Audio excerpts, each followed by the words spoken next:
Hey, I'm back. Again, this is not for likes, for shares. If you like it, sure. If you share it, cool. Again, this is me making the video on how I feel. It's therapeutic in a way. And if no one wants to listen to you, at least you can listen to yourself. With that being said, all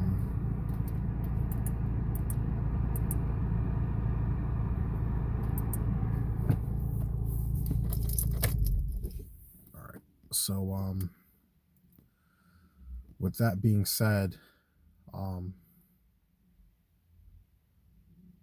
more I make these videos, the more better I feel about myself. And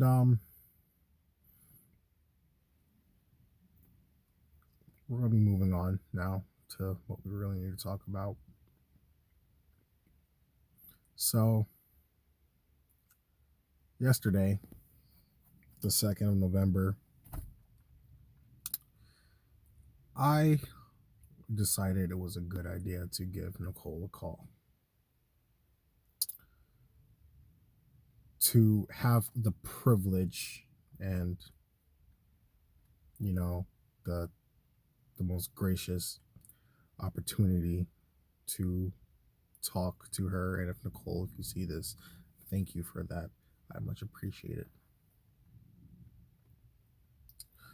So when we try to talk,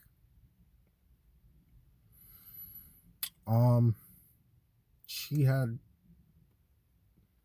a lot to say. I don't think it's everything she had to say, but she definitely had words for me.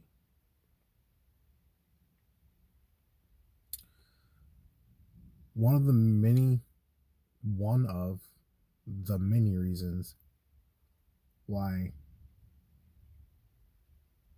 I didn't get along with Nicole, or that we didn't have a mutual understanding, is because, from what I've noticed, is that we both want to talk. We both want to share and say how we feel. Whether who's right or who's wrong, we both want to say how we feel. So when you ask me a question and I tried to provide an answer or an explanation, and then you get caught off with a rebuttal and a continuation on what you want someone to say or speak about when you're not allowing them to, no one is going to retain that information, and no one is going to mutually respect that information that you're trying to give. Nicole did see that I was talking about her here on YouTube, and this is probably like my 600th time saying this, but there's always two sides to every story, and the truth will be in the middle. So she said what she has to say. Now I'm going to say what I have to say, because at least on here, I won't get interrupted. And even though I said some things about her, I did admit that during the time that I was with her, that I wasn't the best person. Far from it. I was a monster. I wasn't what a roommate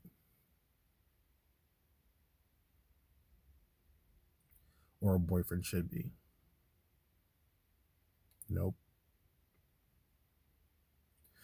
because Nicole wouldn't go, and she, I guess you could say, it was territorial. When me and Nicole spoke, we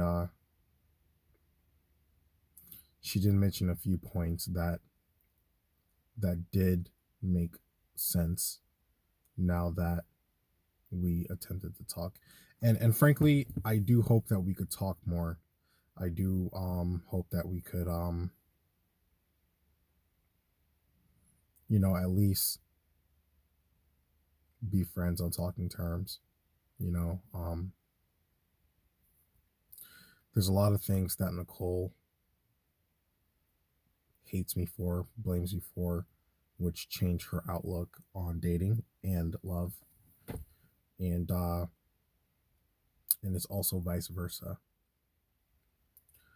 Um Nicole made excellent notes and excellent points.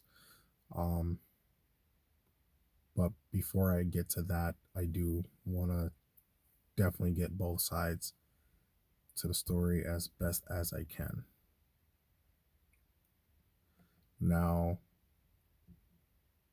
the timestamp is 6:27, 28, 29, 30. So I want to say that I have nothing to hide, and I like to tell the truth because I'm not really good at lying. And if I do lie, I always get caught lying.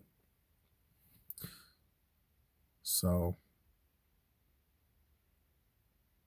I am so confident on my side of the story that I am willing to take a lie detector test, a polygraph test, to prove my innocence if it ever came down to it.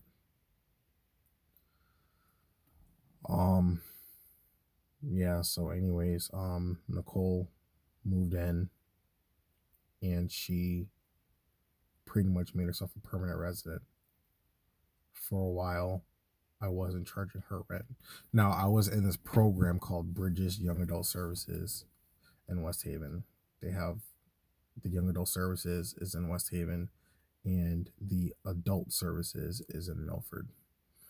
Also, they share a partnership with the program called Demas, which I assume it's probably in Hartford or Bridgeport. Bridgeport, I know exists.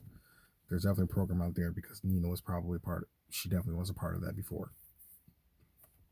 That aside, the role of Bridges is young adult services. Their role is to teach, young adults to live independently. When you live independently, there are some rules and stipulations that you have to obey by to be in their program. So the misconception with Bridges is that people think, and other clients there think, that once we're in that program, everything is paid for. No, it's not paid for. Bridges is like a middleman for you to have a voice and to, I guess you could say, like, delegate tasks to. So when I got into the program, Bridges found me an apartment, and they used my money to pay for rent. So I was on, like Social Security and, disability and everything like that. And the money that I received from that, Bridges became the handler.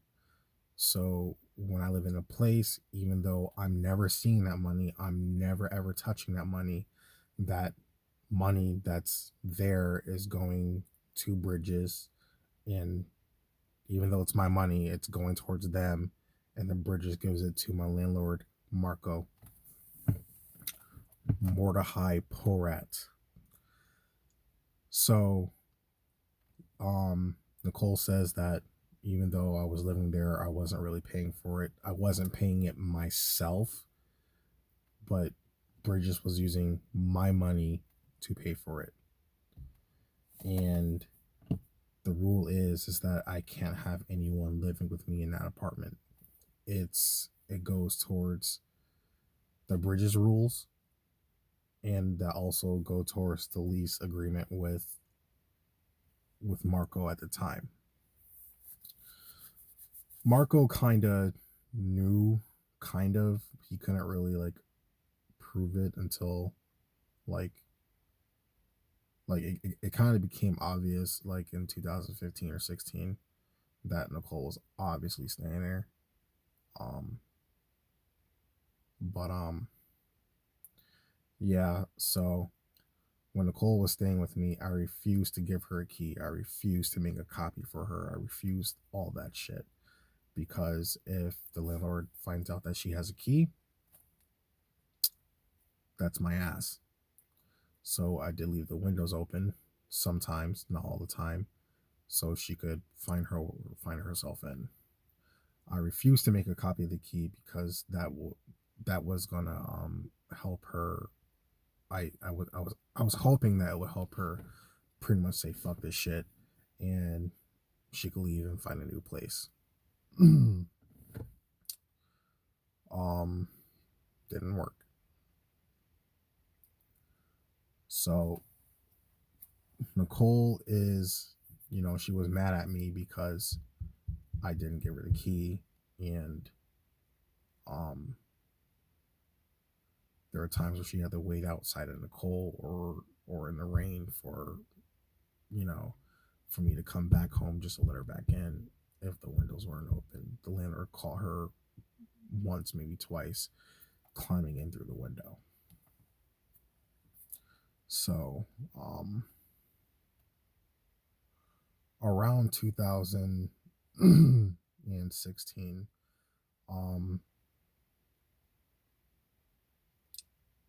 I knew that no matter what I did, no matter what I said,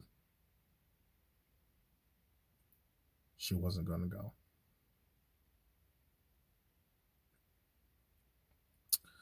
There is Christina.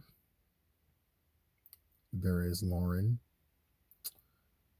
There is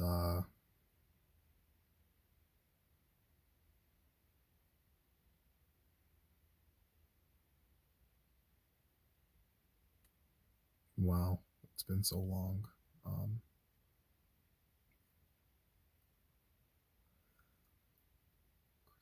Lauren.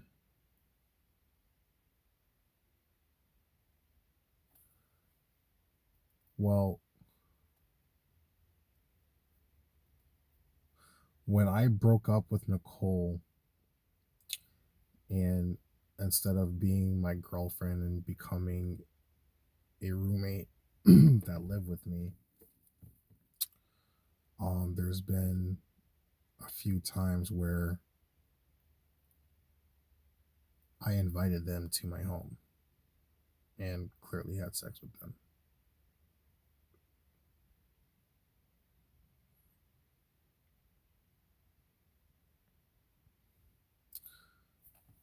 That is true. I did. With just those, I know there's 3 women, but there's only 2 that I can name that I actually know for a fact that I, done some stuff with. But but with those 3 women, it wasn't once or twice, it was multiple occasions. So even though I told Nicole that I'm going to be sleeping with other women, it was only those 3 at the time. I bought a big box of condoms, like 50 pack, I think, because, I don't want to catch any STDs or anything like that. Christina became pregnant. She told me the news, I think a week. Not even, it was like probably 3, maybe 4 days before I had to take the trip to Alaska to try the physical exam out there. Me and Nicole weren't together, so I had no obligation of telling her. Yeah, she was living with me. Yes, we were still doing the do, but technically She was my roommate and an ex-girlfriend, which meant that she really had no obligation to know.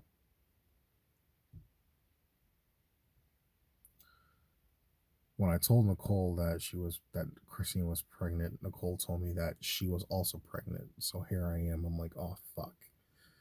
You know, Christina told me that it could be between me and three other guys.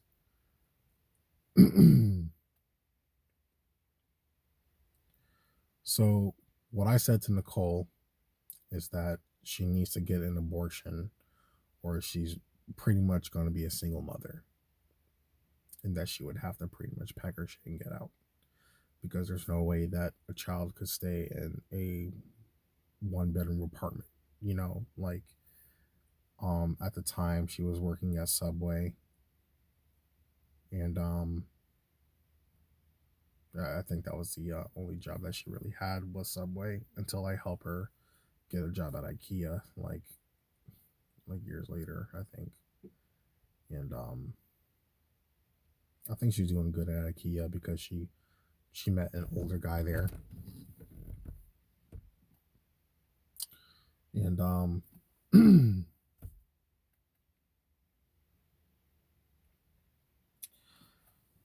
Nicole was gonna, I think if Nicole couldn't, if she could medically keep it, she probably would, and I would be a father. Um, but whether I wanted the abortion or not, she had no choice to keep it. She had no choice but to get rid of it. I forgot what the main reason why, but it has something to do with her tubes or something like that. So she had to get rid of it medically. Now, because of that, she still blames me for making her get an abortion. So that's my side. Her side is different. Her side will say that I just made her get an abortion. But realistically speaking, she had no choice. I did say some fucked up shit. I did. But she still had to get rid of it because it was going to kill her. I did not know that she was pregnant 2 other times after that. But, you know, I had a flight to go to Alaska to try out for the test. And I was hoping everything would work out when I tried to become a cop out there because, you know, I could definitely afford, you know, with a police salary up there and everything like that, I definitely could afford to, you know, essentially find a place and, you know, move Nicole with me and, you know, definitely start over fresh away from Connecticut. So Nicole said that her abortion was scheduled, I think, 2 days after I arrived to Alaska. So I asked her, does she want me to stay and be there when she got the abortion?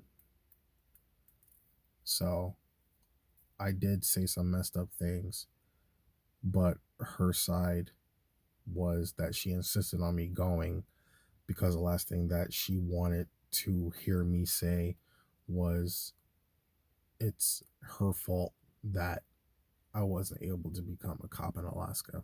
I get that. I get that. And I totally don't disagree with that. But even though I said some fucked up things, I'm not completely a monster. I definitely have to at least be there for you emotionally. But she insisted that I go there because, you know, she contribute, John Boke contribute. My mom threw in some cash there. My other friends threw in some cash there just so I could get there. I ran out of money while I was there. Nicole had the abortion, and I think when I was out there, you know, she she made out with John, or John made out with her. And you know, when I got back, the friendship with, it wasn't really a friendship, honestly, with me and John. It was just, you know, I don't know, it was just different. It was really her friend, not mine. Remember, I dropped out of college. She's, at the time, she's working on her associates. She's working on her bachelor's now. But um but when we both went to Hamden, and we went to go see John, for some reason we went to go see him, then I noticed that his behavior changed when he saw me, because he probably thought that I knew and I was going to do something about it, or that Nicole said something and that I came there to confront him or something like that. But I think it was weeks, maybe a month after, she finally told me that John had kissed her.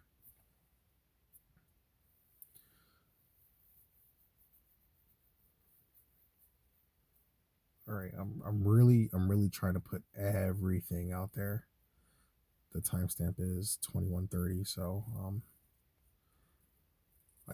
currently at my job site, and I can't sleep, so I figured that I just go to my work and wait till I have to clock in. Maybe I could get some extra sleep in the car until then, until I have to clock in. But I might get a freaking RV, or like those big utility vans, and just like live in that or something. Anyways, digressing. So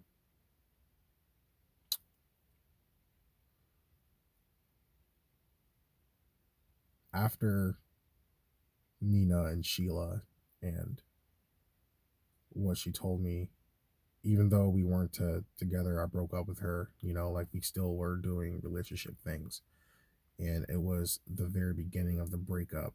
So there, so the feelings that I had for her were still pretty much, pretty much new. At the same time, my mentality was still the same in a way. There's always two sides to every story. Yes, John kissed you, but and she is probably 10,000% innocent and had no intention on making out with him or expecting him to do that, or sending off some type of message that it was okay for him to do that. But it still happened, because why would he just up and kiss you?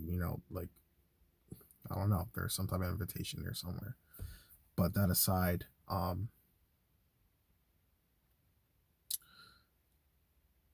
that's when I became a little bit more nasty with Nicole.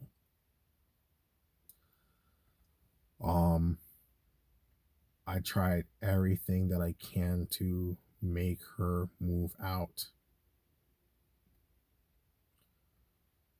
Anything, anything that I can.